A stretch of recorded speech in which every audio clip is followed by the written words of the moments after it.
নমস্কার বন্ধুরা, আমাদের এই ক্রিক আড্ডা চ্যানেলে আপনাদের সকলকে স্বাগত। তাহলে শুরু করা যাক আজকের আড্ডা। তো কালকে তো আমাদের টি-20 সিরিজের 4 নম্বর ম্যাচ আছে অস্ট্রেলিয়ার সাথে। হ্যাঁ, ইন্ডিয়া অস্ট্রেলিয়া 4 নম্বর ম্যাচ আছে। সিরিজটা খুব ভালো জায়গায় রয়েছে, 1-1 রয়েছে। যদিও আমি এই সিরিজের ফলাফল নিয়ে খুব একটা উত্তেজিত নই যে হ্যাঁ ইন্ডিয়াকে জিততেই হবে, করতে হবে, কারণ এই সিরিজগুলো প্রত্যেকটাই ধরা হচ্ছে আগামী বছরের টি-20 ওয়ার্ল্ড কাপের প্রিপারেশন হিসেবে। তো আমাদের সেইভাবেই নেওয়া উচিত।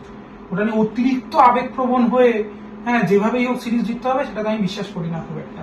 মানে তুমি টেক ইট ইজি নিতে বলছো? হ্যাঁ, টেক ইট ইজি। তার জায়গায় আমি খুব খুশি হব যে তুমি এক্সপেরিমেন্ট গুলো যেন সফল হয়, তাহলে আমি খুব খুশি হব। তো তোমার মনে হচ্ছে এটা এক্সপেরিমেন্ট করার জন্য, মানে এক্সপেরিমেন্টাল মোডেই এই খেলানোগুলো হচ্ছে? দেখো, এটা তো টিমের কোচের গৌতম গম্ভীরের উপর ডিপেন্ড করছে। গৌতম গম্ভীর যেভাবে এগোচ্ছে তাতে মনে হচ্ছে যে ওয়ার্ল্ড কাপের আগে যে কটা ম্যাচ আছে, বাকি আছে টি-20 ওয়ার্ল্ড কাপের আগে যে কটা ম্যাচ আছে, তার অর্ধেকটা ম্যাচ ও এক্সপেরিমেন্টাল হিসেবেই নেবে। লাস্ট 5টা থেকে 10টা ম্যাচ ও সেট টিম খেলাবে। তো এই 5টা থেকে 10টা ম্যাচে আমাদের চিৎকার করে লাভ নেই অমুকে কেন এলো না, অমুকে কেন গেল। হ্যাঁ, প্রত্যেককে পর্যাপ্ত সুযোগ দিয়ে প্রত্যেকের এবিলিটিস চেক করে নেওয়া উচিত, এটা আমার মনে হয়। রাদার দেন মানে জেতা হারা এগুলোর পিছনে যাওয়ার থেকে এটা অনেক বেশি ইনসাইটফুল হবে। তো কোথায় হবে কালকে? কালকের খেলাটা একটা অদ্ভুত জায়গায় হচ্ছে, যেখানে মানে অস্ট্রেলিয়া কোনোদিন খেলেনি। লাস্ট খেলেছে, একবারই খেলা হয়েছে 2018 সালে অস্ট্রেলিয়া ভার্সেস সাউথ আফ্রিকা, কুইন্সল্যান্ডের গোল্ড কোস্টে খেলা হচ্ছে। অ্যাকচুয়ালি অস্ট্রেলিয়া বলতেই আমরা বুঝি Brisbane, Perth, Sydney, Melbourne, Adelaide আর হোবার্ট, ম্যাক্স টু ম্যাক্স। তো কেমন ওখানে মানে ওয়েদার কন্ডিশনটা কিরকম? হ্যাঁ, ওখানে অ্যাকচুয়ালি কুইন্সল্যান্ড তো সমুদ্রের ধারে, খুব গরম পড়ে। তো সেই ক্ষেত্রে আমরা কিন্তু পিচ ভাঙাটাও এক্সপেক্ট করতে পারি, যেখানে স্পিনার্সরা একটু গরম পড়ে বলতে কি তুমি ডেজার্ট কন্ডিশন বলতে চাইছো? ঠিক ডেজার্ট কন্ডিশন না, সমুদ্রের ধারে, কিন্তু মানে উষ্ণ আবহাওয়া ওখানটা। যেমন যেমন ব্রিসবেন, অ্যাডিলেড ওইসব জায়গায় যেমন একটু অতটাও মানে নয়, ঠান্ডা পড়ে ভালোই, কিন্তু ওখানেও কিন্তু ওরকম পড়ে না, পার্থের মতন অনেকটা গরম পড়ে। তো আর সব থেকে আমার ভালো যেটা লেগেছে যে হেড এখান থেকে বাদ গেছে, আর বাদ গেছে না, মানে হেডকে আর কি রেস্টে পাঠানো হয়েছে, কারণ হেড তো সত্যি আমার হেডেক লাগতো। কারণ একা হাতে হেডের কথা যখনই আসে তখনই মনে পড়ে 2023 ওয়ার্ল্ড কাপটা ও যেরকম অলমোস্ট একা হাতে ইন্ডিয়ার কাছ থেকে ছিনিয়ে নিয়ে চলে গেছে। তো সেই কারণেই একটা ভয় কাজ করে ব্যাক অফ দ্য মাইন্ডে। তো সেই দিক থেকে একটা রিল্যাক্সেশন আছে। আর হ্যাজেলউড তো প্রথম 3 ওভার মানে প্রথম পাওয়ার প্লেতে একই জায়গায় বল ফেলে যাবে, রান করতেই দেবে না। তো যাই হোক, হ্যাজেলউডের কাছে ভালো হয়েছে। হ্যাজেলউডের জায়গায় ডোয়ার শুস এসছে। ওর বোলিংটা দেখার জন্য আমি খুব ওয়েট করে আছি যে কেমন শেপে থাকে, কেমন কন্ডিশনে থাকে সেটা। আরেকটা আমি অস্ট্রেলিয়ার টিম লিস্টে ম্যাক্সওয়েল ঢুকছে। আর আরেকটা খুব ইম্পর্টেন্ট হচ্ছে, আমি দেখতে ইম্পর্টেন্টের থেকে বলা ভালো যে আমি দেখতে অপেক্ষা করছি, সেটা হচ্ছে মিচ ওয়েনকে এত নিচে নামাচ্ছে কি ওডিআই সিরিজে, কি টি-20 সিরিজে ওর এবিলিটি 10%ও দেখাতে পারছে না। তুমি জানো গতবার বিবিএল ফাইনালে দুটো টিম উঠেছিল, একটা হোবার্ট হ্যারিকেন্স, একটা হচ্ছে সিডনি থান্ডার্স। 186-87 রান করেছিল। হোবার্ট হ্যারিকেন্স কত ওভারে রান তুলে দিয়েছে জানো? 14 না 15 ওভারের মধ্যে রান তুলে দিয়েছে। হ্যাঁ, এবং ওপেন করতে নেমেছিল এই মিচ ওয়েন, 42 বলে 108 নট আউট ফাইনালে। হ্যাঁ, এবার আমি এটাই বুঝতে পারছি না তুমি মিচ ওয়েনকে নিয়েছো ওই পারফরমেন্সের বেসিসে, তুমি ওকে নিয়েছো, প্লাস মিচ ওয়েন কিন্তু বলও করতে পারে। তো ওই পারফরমেন্সের বেসিসে তুমি ওকে নিলে পরে তুমি যে মানে তোর যে এবিলিটিটার জন্য নিয়েছো আগে সেই এবিলিটিটা টেস্ট করো, তারপরে যদি ওখানে তুমি দেখছো সেটেলড হচ্ছে, তারপরে তুমি ওকে একটুখানি পরীক্ষা নিরীক্ষা করো ওকে নিয়ে। তো এটা আমার মনে হয়। তো আমি চাই ওকে একটু উপরের দিকে খেলুক, অ্যাটলিস্ট 7 নম্বরে 8 নম্বরে না খেলে 3 বা 4 নম্বরে আসুক একটু। যেমন আগের দিনকে টিম ডেভিডকে নামালো 4 নম্বরে, মিচ ওয়েনকে নিয়ে ট্রাই করা যেতেই পারে। অস্ট্রেলিয়া ট্রাই করে, এটা ওদের ব্যাপার, ওরা যা করবে। কিন্তু আমাদের ইন্ডিয়া টিমের অনেক কিছু খবর আছে। হ্যাঁ, ইন্ডিয়া টিমে শুনছিলাম যে তোমার আর্শদীপকে এটাই খেলাচ্ছে না, তো কারণ আচ্ছা, কারণ শোনো। এটা নিয়ে রীতিমতো তর্ক বিতর্ক হ্যাঁ, চলছে এটা নিয়ে খুব মানুষের ট্রোল মধ্যে। হচ্ছে, এটা নিয়ে গৌতম গম্ভীরকে প্রচুর ট্রোলের সামনা করতে হচ্ছে। কিন্তু এবার ব্যাপারটা হচ্ছে, তুমি আমাকে একটা জিনিস বলো, তোমার লক্ষ্য অ্যাজ এন ইন্ডিয়ান সাপোর্টার, তোমার লক্ষ্য কি হওয়া উচিত? অস্ট্রেলিয়ার সাথে বাইলেটারাল সিরিজে ভালো ফল করা, না টি-20 ওয়ার্ল্ড কাপে, সামনে টি-20 ওয়ার্ল্ড কাপে চ্যাম্পিয়ন হওয়া, বা টি-20 ওয়ার্ল্ড কাপ থেকে ভালো রেজাল্ট এক্সপেক্ট করা? তো তুমি অ্যাজ এন ইন্ডিয়ান সাপোর্টার তুমি কোনটা চাও? অবশ্যই আমরা সব থেকে বেশি যেটাতে ফেভার করব সেটা হলো ICC world cup. Obviously India ICC trophy অনেকদিন ধরে পাচ্ছিল না, এখন কনসিস্টেন্টলি পাচ্ছে। তো তার পেছনে কিন্তু এই পরীক্ষা নিরীক্ষাগুলোর অনেক অবদান আছে। তুমি একটা জিনিস দেখবে, অস্ট্রেলিয়া টিম যখন টিম সিলেক্ট করে, ওরা কখনো ওডিআই মানে কখনো বায়োলেটারাল সিরিজের কথা ভেবে ওরা বায়োলেটারাল সিরিজ জেতার কথা ভেবে ওরা টিম সিলেক্ট করে না। ওখানে ওটা হচ্ছে ওদের পরীক্ষা নিরীক্ষার মঞ্চ। যত নতুন নতুন প্লেয়ার আসছে তাদেরকে একটু একটু করে চান্স দিয়ে জায়গা দিয়ে ওদেরকে সেটেল করা। এখন ট্রেনটা এমনই হয়ে গেছে, তুমি একটু স্রোতের এগেনস্টে কাজ করতে যাও, সঙ্গে সঙ্গে তোমাকে ট্রোল হতেই হ্যাঁ, হবে। আরে বাবা, কিন্তু আমার মনে হয় গৌতম গম্ভীর এমন একটা পজিশনে আছে, আমাদের থেকে যার এক্সপেরিয়েন্স এইসব ক্ষেত্রে অন্তত অনেক অনেক বেশি। আরে গৌতম গম্ভীর কি জানে না অর্শদীপের এবিলিটি? গৌতম গম্ভীর ঠিক জানে। আমার মনে হয় এই যে গৌতম, মানে ট্রোলটা মেনলি হচ্ছে গৌতম গম্ভীর হর্ষদীপের উপরে হর্ষিত রানাকে খেলাচ্ছে, হর্ষদীপকে জায়গা না দিয়ে হর্ষিত রানাকে খেলাচ্ছে। তো আমার যেটা মনে হয়, একটা ইয়েতে হার্দিক পান্ডিয়া যদি এই টিমে আসে, হার্দিক পান্ডিয়া অটোমেটিক চয়েস। কিন্তু সাপোজ হার্দিক পান্ডিয়ার চোটের যা অবস্থা, শরীরের যা কন্ডিশন, মেবি ও অ্যাভেলেবেল নাই থাকতে পারে। তো হার্দিক পান্ডিয়া অ্যাভেলেবেল না থাকলে একটা স্পিন বোলিং অলরাউন্ডারের পজিশন খালি হচ্ছে। সেই জায়গাটা কিন্তু একটা স্পিনিং অলরাউন্ডার দিয়ে কখনোই ভর্তি করা যাবে না। তো সেই জায়গায় আমাদের অপশন কে কে আছে? নীতিশ রেড্ডি, যার বল এখনো 130 ক্রস করছে না। শিবম দুবে, যার বল 125। ঠিক আছে, হ্যাঁ, এদের ব্যাটের হাতটা অনেক ভালো। তো কিন্তু ওয়ারাস এদের সাথে কম্পেয়ার করলে হর্ষিত রানার বোলিং কিন্তু 140-145 এ টানা বোলিং করে যেতে পারছে। কিন্তু হ্যাঁ, এবার ওর ব্যাটিং এক্সপ্লোর হওয়া আরো বাকি আছে। একটা ম্যাচ খেলেছে, একটা ম্যাচে ব্যাটিং এর চান্স পেয়েছে, 35 রানস করেছে, টিমের সেকেন্ড হাইস্ট স্কোরার। কিন্তু ওটা স্যাম্পল সাইজ হিসেবে আমি এমন ওটা নিয়ে আহামরি কিছু বলতে রাজি নই। স্যাম্পল সাইজ হিসেবে একটা ম্যাচ খুবই কম। তো ওকে টিমে চান্স দিয়ে ওকে বড় পজিশনে দিয়ে, মানে পরীক্ষামূলক, মানে যেখানে ওকে চ্যালেঞ্জিং পজিশনে ওকে যদি না এগোতে দেয়, তাহলে ও তো ব্লসমই করবে না। তো সেই পজিশনটা তোকে দেওয়া উচিত। সবাই অর্শদীপের এবিলিটি সম্বন্ধে সবাই সবাই জানে, ইন্ডিয়ার হাইয়েস্ট উইকেট টেকার। তো আমার মনে হয় এটা নিয়ে অত বেশি আহাউহু করার কিচ্ছু হয়নি। ঠিক আছে, অর্শদীপ নিজের জায়গায় নিজের ঠিক চান্স পেয়ে যাবে, এটা হচ্ছে একটা ব্যাপার। দ্বিতীয় হচ্ছে, কালকের ম্যাচ থেকে আমি আরেকটা দুটো জিনিস আমি দেখতে চাই, সেটা হচ্ছে নীতিশ রেড্ডিকে একটু ওপরে খেলিয়ে ওর ব্যাটিং এবিলিটিটা এক্সপ্লোর করা উচিত। ঠিক আছে, যেমন ওয়াশিংটন সুন্দর করলো আগের ম্যাচে। তো নীতিশ রেড্ডি, এগুলো হলে কি প্লেয়াররা একটু কনফিডেন্স পায়। 7-8 নম্বরে কোনো প্লেয়ারের কনফিডেন্স বিল্ড আপ হয় না।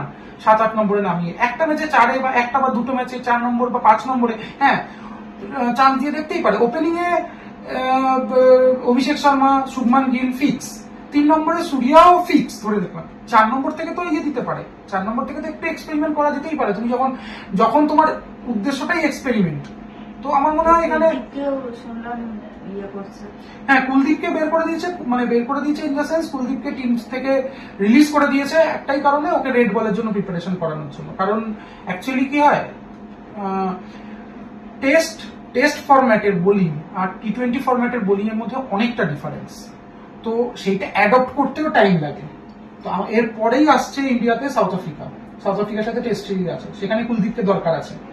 তো সেই কারণে এখানে ওকে মানে খেলিয়ে ওয়েস্ট করার থেকে আমার মনে হয় ওকে রেড বলের প্রিপারেশন করলে পরে ও একটা ভালো শেপে থাকবে। হ্যাঁ, আমার মনে হয় গৌতম গম্ভীর বড় একটা স্ট্র্যাটেজির কথা মাথায় রেখে এইসব গুলো করছে, এই চেঞ্জেস গুলো করছে। তো আমার মনে হয় সেটাকে রেসপেক্ট আমাদের অবভিয়াসলি রেসপেক্ট করা উচিত। গৌতম গম্ভীরের স্ট্র্যাটেজিকে আমাদের রেসপেক্ট করা উচিত। লোকটা কিন্তু 2বার আইপিএল জিতিয়েছে কলকাতাকে, এবং ইন্ডিয়ার কি হতো চ্যাম্পিয়ন্স ট্রফির সময় তো গৌতম গম্ভীর ছিল। ঠিক আছে, নো ডাউট অ্যাবাউট ইট। আর আরেকটা যেটা বলবো সেটা হচ্ছে যে এই টিম থেকে জিতেশ শর্মাকে যেমন উইকেট কিপিং এ চান্স দিচ্ছে, আরেকটা ম্যাচে উইকেট কিপিং এ চান্স দিক, কিন্তু গৌতম গম্ভীরকে এটা মাথায় রাখতে হবে, জিতেশ শর্মার থেকে সঞ্জু স্যামসনের এবিলিটি মানে কোনো তুলনা করা আমার মনে হয় এখনো জায়গায় আসেনি। তো সঞ্জু স্যামসন যেন উপেক্ষিত না হয়ে যায়। তুমি সঞ্জু স্যামসনকে সরিয়ে রেখে নিচে তুমি প্রথম কথা তুমি গিলের জন্য তুমি সঞ্জু স্যামসনের ব্যাটিং পজিশনটাকে তুমি করছো, স্যাক্রিফাইস করিয়েছো। তো যখন তুমি স্যাক্রিফাইস করিয়েছো তখন যেন সঞ্জু স্যামসন যেন কখনো উপেক্ষিত না হয়ে যায়, ও যেন ওর জায়গাটা যেন ওর বজায় থাকে। তারপরে যার ফর্ম কেমন কেমন সেই অনুযায়ী তাকে রিঙ্কু সিংকেও তো মনে হয় খেলা হ্যাঁ, রিঙ্কু সিংকেও সুযোগ দেওয়া উচিত। এই দুটো ম্যাচের মধ্যে আমি খুব এক্সপেক্ট করব যে রিঙ্কু সিংকে যেন ফার্স্ট 11-এ চান্স পাওয়া যায়। কেউ যেন 15 জনের মধ্যে এমন যেন না হয় যে জল পাওয়ার জন্য সিরিজে রইল, সেরকম যেন না হয়। মানে তুমি বলতে চাইছো প্রত্যেকেরই এক্সপোজার পাওয়া উচিত, প্রত্যেকটা প্লেয়ারের এক্সপোজার এখানে পাওয়াটা খুব জরুরি। রাদার দেন ইন্ডিয়া জিতলো কি হারলো, হ্যাঁ জিতলে অবশ্যই বেশি আনন্দ পাবো, কিন্তু জেতা হারার থেকেও বেশি ইম্পর্টেন্ট এদের এক্সপোজার গুলো পাওয়া, এটা আমার কাছে মনে হয়। শুভমান গিলের কি হলো বলতো, ও তো রিসেন্ট যে টেস্ট সিরিজ হলো ইংল্যান্ডের এগেনস্টে, তো সেখানেও তো এত ভালো পারফরমেন্স করলো হঠাৎ করে। এবার এটা প্লেয়ারদের একটা হয়, এখন দেখো দুটো ফরম্যাট, দুটো আলাদা সম্পূর্ণ আলাদা ফরম্যাট, ঠিক আছে। প্রথমে টেস্ট সিরিজ, ওখানে টেস্ট সিরিজে হাইয়েস্ট রান গেটার হলো, 700-র উপরে রান আছে, 736 রান মোস্ট প্রবাবলি। হ্যাঁ এবার টেস্টের ব্যাটিং আর টি-20 ব্যাটিংটা একটু আলাদা, হয়তো সামহাও কানেক্ট করতে পারছে না, ঠিক আছে। কিন্তু গৌতম এখানেও আমার মনে হয় যশস্বী জয়সওয়াল বসে আছে, হ্যাঁ সঞ্জু স্যামসনকে বসিয়ে রেখে তোমাকে খেলানো হচ্ছে, সঞ্জু স্যামসনকে নিজের জায়গা থেকে সরিয়ে দিয়ে তোমাকে খেলানো হচ্ছে। তো একটু কেয়ার করা, একটু রেসপেক্ট করা আমার মনে হয় উচিত। তো শুভমান গিলকে নিজের জায়গা বজায় রাখতে গেলে আগামী দুটো ম্যাচে কিন্তু একটা ভালো স্টার্ট দিতেই হবে, ওর থেকে আমরা এটা এক্সপেক্ট করব। এবার কিন্তু এক্সপেকটেশন চলে আসছে। আর ম্যাচে যাই হোক না কেন, আমি একটা জিনিসই দেখতে চাই, নীতিশ রানা, রিঙ্কু সিং, এরা এই প্লেয়ার গুলো যারা খুব একটা এক্সপোজার এখনো এই সিরিজে পায়নি, বা বলা ভালো বিগত কিছুদিন ধরে পাচ্ছে না, তাদের একটু এক্সপোজার পাওয়া উচিত এই ইয়েতে।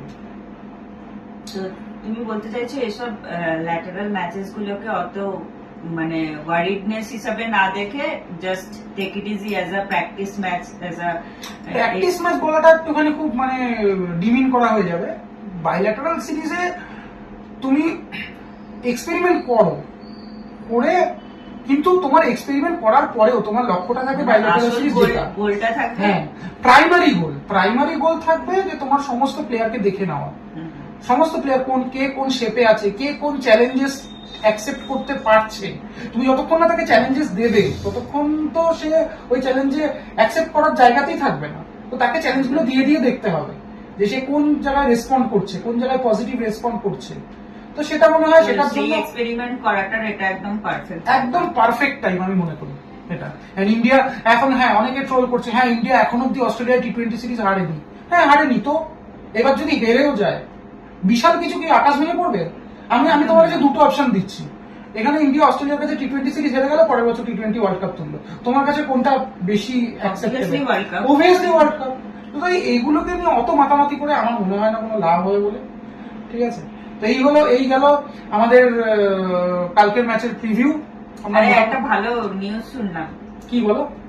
দীপ্তি শর্মাকে শুনলাম ডিএসপি করে। হ্যাঁ, দীপ্তি শর্মাকে ইউপি পুলিশ ডিএসপি করেছে, এটা একটা খুব ভালো খবর। আমার খুব মজা। হ্যাঁ, এখন আমাদের দুজন ডিএসপি আছেন, একজন হচ্ছেন ডিএসপি সিরাজ আমাদের হায়দ্রাবাদের, আর আরেকজন হবেন হচ্ছে আমাদের দীপ্তি শর্মা। খুব ভালো খবর। আর এটা পরবর্তীকালে বার্ডিং ক্রিকেটারদের জন্য একটা মানে অনুপ্রেরণার জায়গা, যে ক্রিকেটটা খেলে ঠিক কোন কোন জায়গা এক্সপ্লোর করা যায়, কোন কোন জায়গায় পৌঁছানো যায়। এটার জন্য এবং এটাও খুব ভালো লাগলো যে এইভাবে মেন্স ক্রিকেটটাকে এতদিন তো রেসপেক্ট দেওয়াই হতো, এখনো সেই রেসপেক্ট দেওয়া হয়, তো ওমেন্স ক্রিকেটটাকেও যে সেম চোখে দেখা হচ্ছে এবং সেই হিসাবে রেসপেক্ট দেওয়া হচ্ছে, এটা স্টেপ বাই স্টেপ হবে। এটা স্টেপ বাই স্টেপ হবে। দেখো এখন ওরা পারফরমেন্স করেছে, এতদিন কি পারফরমেন্স করতো, কিন্তু বলার মতন সেরকম কিছু হাতে ছিল না, স্ট্রং পয়েন্টস ছিল না। এখন ওরা ওয়ার্ল্ড চ্যাম্পিয়ন, কিছু হলে ওরা বলতে পারবে ওরা ওয়ার্ল্ড চ্যাম্পিয়ন। তো ধীরে ধীরে সবকিছুই বাড়বে। তো আমরা এর আগের দিনও আলোচনা করেছিলাম, ম্যাচেস অনেক বাড়ানো উচিত, ট্যুর অনেক বাড়ানো উচিত, Australia, south Africa, England tours, হ্যাঁ সেনা কান্ট্রিতে ট্যুর, নিউজিল্যান্ড ট্যুর অনেক বাড়ানো উচিত, রেভিনিউর দিকে না তাকিয়ে। তো তাতে আরো বেশি ব্লসম করবে, আরো বেশি প্রতিভা বেরোবে। তো এটা তো খুব উচিত। আর দ্বিতীয় কথা হচ্ছে যে যে কজন প্লেয়ার আছে সেই কজন প্লেয়ারের সাবস্টিটিউট একজন করে তৈরি রাখা উচিত। যেমন এই যে আমাদের এতে প্রতিকার রাওয়াল চোট পেল, তার জায়গায় শেফালি ভার্মা আসতে পারলো, কারণ কেন সাবস্টিটিউট রেডি ছিল। তো সেরকম প্রত্যেকটা পজিশনে আমাদের সাবস্টিটিউট কিন্তু রেডি রাখতে হবে। মনে রাখতে হবে হারমনপ্রীতের কিন্তু আর বেশি দিন নেই, আর 3 থেকে 4 বছর। তো তো সুতরাং ক্যাপ্টেন্সি মেটেরিয়াল, হ্যাঁ ক্যাপ্টেন্সি মেটেরিয়াল হয়তো রেডি আছে, শ্রুতি মান্দানা রেডি আছে ক্যাপ্টেন্সি মেটেরিয়ালের জন্য, কিন্তু যাই হোক সাবস্টিটিউট সবসময় তৈরি রাখা উচিত। Backups, pipeline. একটা ভালো নিউজ শুনলাম, আইসিসি তে যে একদম টপ 11 চুজ করে না, আইসিসি মেন টি20 ওয়ার্ল্ড কাপ 11 সরি 11 যে চুজ Best করে, 11 বেস্ট 11 এর মধ্যে আমাদের 3 জন আছে। কোন 3 জন শুধু একটুখানি এটা? আরে স্মৃতি মান্দানা আছে, আচ্ছা জেমিমা আছে, আচ্ছা, আর এদিকে তোমার দীপ্তি শর্মা আছে। এই 3 জন? হ্যাঁ, স্মৃতি মান্দানা, জেমিমা, দীপ্তি শর্মা। ও হ্যাঁ, আমি একটা জিনিস দেখলাম, পাকিস্তানের কোন একটা উইকেট কিপার চান্স পেয়েছে এই বেস্ট 11-এ। হ্যাঁ, কিন্তু আমাদের এখানে রিচা ঘোষ কি দোষ করলো এখানটা? আমি বুঝতে পারছি না। এটা আইসিসি কোনো একটা স্ট্র্যাটেজি, প্রত্যেক দেশকে থেকে কি একজনকে রিপ্রেজেন্ট করতে দিতেই হবে? না আমি জানি না রিচা ঘোষ কি এমন খারাপটা করলো যার জন্য পাকিস্তানের উইকেট কিপার যে যারা 7টা ম্যাচের মধ্যে 5টাই হেরেছে আর 2টোতে বোধহয় নো রেজাল্ট হয়েছে, হ্যাঁ তার জন্য 2টো পয়েন্ট পেয়েছে, ইভেনই বাংলাদেশের কাছেও হেরেছে। এখানে আমাদের কিছু বলার নেই। হ্যাঁ, তো কি বেসিসে নিয়েছে সেটা আমার জানি। আরেকটা কথা যেটা না বললেই নয়, বাংলায় কমেন্ট্রি করছি, বাংলা রঞ্জি টিমের কথা বলবো না, এটা কখনোই হতে পারে না। আজকে বাংলা রঞ্জি টিমের খেলা ছিল। এতদিন ডি গ্রুপে বাংলা টিম 1 নম্বরে চলে এসেছিল, গত 2টো ম্যাচে মানে জিতে 6 পয়েন্ট করে পেয়েছিল, কিন্তু আজকে ম্যাচে খুব হতাশ করেছে। প্রথম 2 দিন তো বৃষ্টিতে খেলা বন্ধ ছিল ত্রিপুরার সাথে, তো বেঙ্গল টিমে 2 জন সেঞ্চুরি করেছে, একজন সেঞ্চুরি করেছে, সুদীপ ঘরামির ব্যাটিং আমার দুর্দান্ত লাগে। সুদীপ ঘরামি 108 করেছে, আর শাকির হাবিব গান্ধী বলে একজন প্লেয়ার আছে, নতুন আসছে, উঠছে, সে 95 করেছে। কিন্তু এটা বাদে কারোর বলার মতন খুব একটা রান নেই। বেঙ্গল 336-এ অল আউট হয়ে গেছে। অপোনেন্ট তারপরে ত্রিপুরা ব্যাটিং করতে নেমেছিল। ত্রিপুরা ব্যাটিং এর 4-5টা উইকেট খুব তাড়াতাড়ি পড়ে গেছিল। তারপরে কে টেনেছে ত্রিপুরাকে তুমি জানো? তুমি শুনলে অবাক হয়ে যাবে, হনুমা বিহারী।